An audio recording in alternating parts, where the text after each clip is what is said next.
Beste zangersvrienden, het KNZV nodigt jullie allemaal uit op zaterdag 11 februari 2023 in het Akoesticum in Ede voor een landelijke inspiratiedag.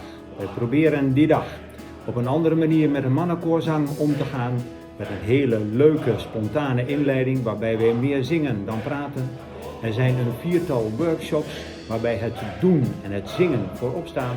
Er is een workshop over een andere manier van optreden.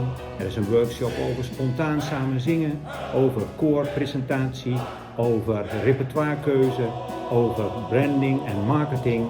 Volop keuze om een leuke, goede, inspirerende dag met elkaar te hebben. We organiseren een leuke, gezellige lunch.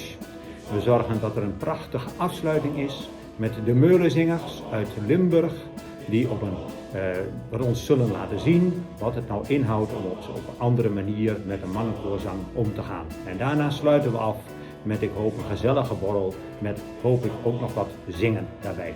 Nou, ik hoop jullie allemaal te ontmoeten op deze prachtige, leuke dag in 11 februari 2023.